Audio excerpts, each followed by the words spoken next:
This is the 13th episode in the series on Pride Month. Pride Month is officially over. I have a ton more to say, but I'd like to wind things down and switch to a new topic to explore. So this will be the last installment on the series of whether homosexuality is a mental disorder. In the next episode, I'll wrap up by surveying what the Bible says about homosexuality. I said this debate is really a debate about what it means to be human. In this episode, I'll explain why. Perhaps you've seen the optical illusion known as the duck rabbit.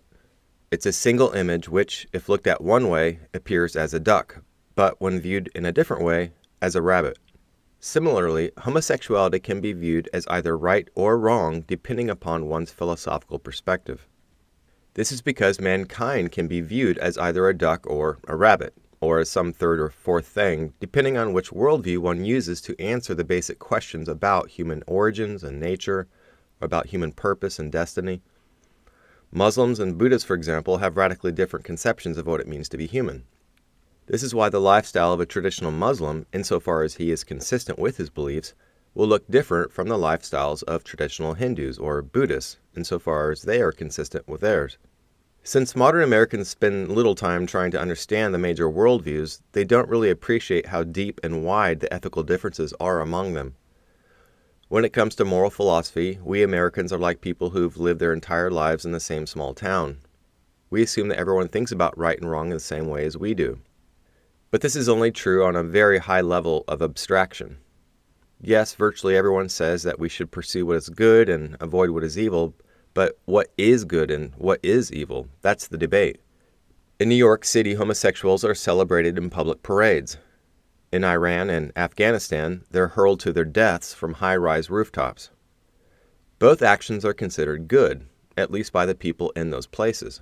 This is a function of their different moral worldviews. Secular presuppositions make sense of the parades. Traditional Islamic presuppositions make sense of the executions.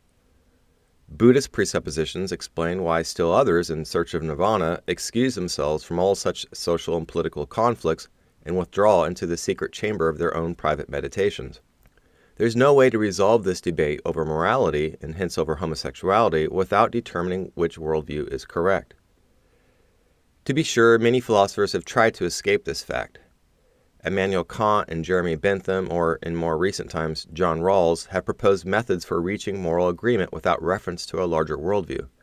But every one of these attempts is a dismal failure. That is in fact the main point of the book I'm preparing, the one I mentioned in an earlier episode. But let me give you a sense for what I'm talking about. Let's go back to the question of whether homosexuality is a mental disorder. In the last two episodes, I documented how pre-Christian philosophers described homosexuality as unnatural, as contrary to nature. To many of us in the secular world, that seems like a strange thing to say. How can homosexual urges be unnatural if they are something we find in human nature? If a feeling or desire has a natural cause, doesn't that make it natural? That depends on one's view of nature, and therefore on one's worldview. Before I explain why, I want to make a distinction that should help clarify the discussion. I'll distinguish between what we can call variations within nature and deviations from nature. Blue eyes and brown eyes are variations within nature, but they are not deviations from nature. But what about blind eyes? What about people who are born without the ability to see? Virtually everyone recognizes that blindness is a disorder. It's a defect, a dysfunction. We say that healthy eyes enable us to see. That is their role or function. At the root of this idea is the belief that the eyes are designed for the purpose of seeing. This includes the belief that their physical structure is also designed. Like the parts of a car engine, or to take a better analogy, the parts of a camera, all the different parts of the optic system are arranged to enable sight. The eyes are biological machines. Blindness is caused by a physical malfunction in their machinery. Ophthalmologists can tell you where in the visual system something has gone wrong. They are like a car mechanic who tells you what's wrong with your engine. The ophthalmologist explains why the engine of sight is not working as it's designed to work. The ophthalmologist is describing a biomechanical deviation, a departure from the design plan of the eyes. This is what we mean when we say that blindness is a disorder or defect, and that blind eyes are not healthy eyes. Eyes that are damaged or diseased have deviated from the way they are meant to be. And this is what Plato, Aristotle, and the Stoics meant when they spoke of things that are paraphusin, that is to say, things that are unnatural or contrary to nature. They are using the word unnatural in a normative sense, as a concept of how things ought to be, of how things are intended to be. Eyes ought to be in the condition that enables sight. That is what it means for them to be healthy. In that sense, blindness is a deviation from nature's intentions. This is the philosophically important sense in which blind eyes differ from simply blue eyes or brown eyes. Color variations do not violate or go contrary to any naturally intended function. Blue eyes are not a defect in the design plan for eyes. They're just a variation. So far, I've used the purely biological example of eyes to illustrate the meaning of unnatural. But Plato and Aristotle and the Stoics applied the concept to psychology and morality as well. For them, as for Christians after them, the biological, psychological, and moral dimensions are all intertwined and inseparable. These classical philosophers rooted their psychological evaluations in natural ethical norms, not in cultural customs or in democratic consensus. They did not make our modern mistake of defining what is normative in terms of what is statistically normal. They refused to let the behavior of the masses dictate how we ought to live. Here is how Aristotle put it. Quote, "We must look for the intentions of nature in things which retain their nature, and not in things which are corrupted. And therefore we must study the man who is in the most perfect state, both of body and soul, for in him we shall see the true relation of the two. Although in bad or corrupted natures the body will often appear to rule over the soul, because they are in an evil and unnatural condition." End quote. If you want to understand the fundamental difference between classical thought and modern secular thought, it would be hard to find a better place to start than with this paragraph. To understand what Aristotle means, consider an analogy. Suppose you buy a gizmo from the store. You take it home and you find it doesn't work. You examine it and find the broken part causing the malfunction. You then return it to the store to replace it with a functional one. But to your surprise, the clerk refuses to take it back. When you ask why, he says there's nothing wrong with it, since that's the way it came in the box. You respond by saying that something went wrong during the manufacturing process, or in the process of packing or shipping. The clerk's mistake, of course, is to assume that the boxed condition is identical to the intended condition. How are you to resolve this debate with him? Well, in the final analysis, you must appeal to the blueprint or design plan for this thing. At this point, you might be thinking to yourself, Plato and Aristotle and the Stoics sound a lot like Christians, or at least a lot like theists who believe in some sort of God who designed things. Well, that's exactly right. Though the theology of Plato and Aristotle and the Stoics differ in crucial respects, they all believe that nature is designed, and they all attribute this design to God, though their explanations of how God causes the design differ from each other. This is the main reason why they can talk about things being unnatural. If atheism is true and only nature exists, it becomes much harder, if even possible, to talk about anything as being unnatural. But if there's a designer, it then becomes possible to distinguish between things in their boxed condition, as it were, and their originally intended condition. Now, as it relates to homosexuality, these philosophers believe there's a naturally intended way for our bodies to be, and therefore a naturally intended way for our souls to be. To some extent, we must look to the design of the body to infer the design of the soul. Our reproductive systems imply something about how we should think and feel and desire in our sexual lives. This is exactly how the Stoic philosopher Epictetus puts it. He infers from the fact that male and female sex organs are designed for each other, that male and female inclinations are also designed for each other. Males seeking sex with males are against nature, biologically and psychologically. The physical act of homosexuals penetrating or being penetrated is contrary to the design of the human body, but it's also contrary to the design of the human soul.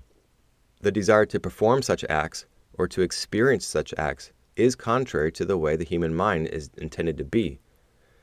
So is the pleasure that people take in these acts. By the standards of natural design, it's no more proper or fitting for them to take pleasures in that than in bestiality or necrophilia. Anyone who delights in the pleasures of homosexuality is in a psychologically deviant state. He is suffering a mental disorder. To be clear, this is not the sole basis for the argument of Plato and Aristotle and the Stoics against homosexuality. Yes, they think biological functions are a necessary condition for determining proper sexual behavior, but not a sufficient one. We must also look, more importantly, to the design of our rational moral souls, which they believed were designed to imitate God.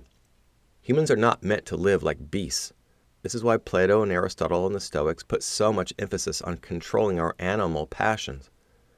Plato said the sexual passions were the strongest and most likely to cause bestial behavior.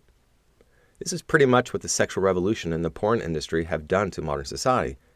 It's turned us into a bunch of animals. It's dehumanized us. We now take pleasure in animalistic behaviors that ought to make us blush, but instead we celebrate them in pride parades. Plato and Aristotle would say that people who celebrate such things are confused about what it means to be human. Paul would say they're suppressing the truth in unrighteousness. But, and here's the thing, some of Plato and Aristotle's contemporaries disagreed with them. Why? Because they were atheists. They argued that the appearance of design in the world is in fact an illusion. Things look like they're made on purpose, but they're not. They're the result of accidental combinations of matter and motion. These ancient atheists said that the eye, for example, evolved by blind impersonal forces. Therefore, it did not form in order to see or for the sake of seeing. The same is true of all the parts of the body, including our reproductive systems.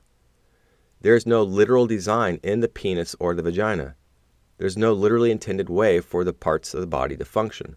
So there's no way that they are naturally meant to be used either. For these atheists, biology has no normative significance for psychology.